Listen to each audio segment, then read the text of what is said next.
Scottish sailor. Get the tissues at the ready. After the fall of Saigon, at the end of the Vietnam War, over 1 million refugees fled the country. Hundreds of thousands died in old, crudely made boats. In 1978, the Quan family, including sisters Diep, Quinn and Tan, joined the exodus. Now, 35 years later, living in the UK, they still remember that fateful journey. We had to leave the Mekong Delta to go out to open sea, and because we were overloaded, we were lower down in the water, and the rudder broke because it hit something at the bottom. People were so frightened that they had to carry on without any steering. Their destination was Malaysia, 400 miles away. But as with so many of the refugee boats, the craft was barely seaworthy, and very quickly, water and food ran low. After 4 days at sea, a storm hit, and they began to ship water. Aged just 9, 4, and 3, the girls feared the worst.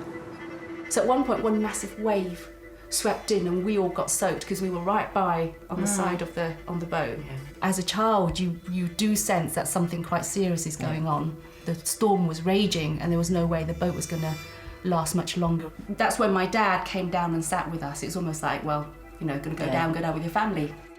But all was not lost. Even though they were 120 miles from land, a ship's lights were spotted in the distance. It was a Scottish cadet ship called the Wellpark. They fired off their last flare, hoping they might be spotted. The young crew, led by their chief officer, L MacQueen, saw it and immediately came to their aid.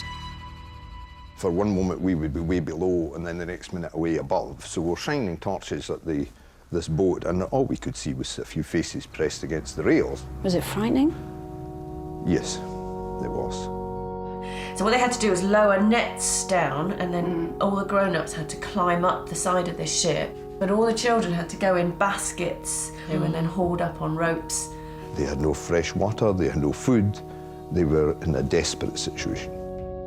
The next morning, the crew counted 346 refugees. The whole experience was captured on film by one of the young cadets. I remember seeing the first dawn, and you know, it's amazing. I just remember it was a very beautiful, clear morning, and the sun coming up, and there was loads and loads of families up on deck. Yeah.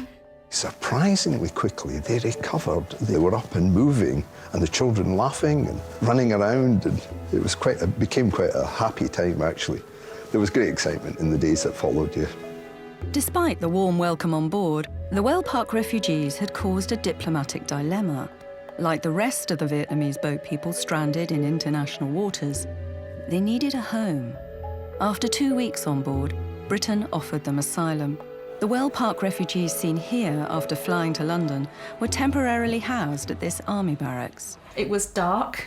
It was cold. My teeth was chattering so hard, I'm thinking, you know, my teeth will break or something.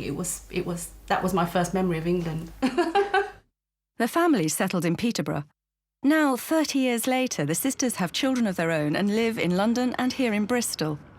For the first time since October 1978, we brought the sisters and L MacQueen together. Hello. Hello. Hello. You've grown up. Hello.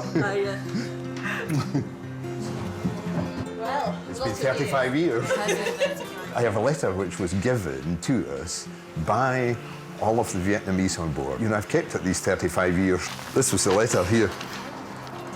Dear sirs, dear friends, in the most dangerous circumstances, we received shelter, food, medical care, and all kinds of facilities aboard your ship. But most of all, we found human warmth in the form of the kindest and most generous hospitality ever.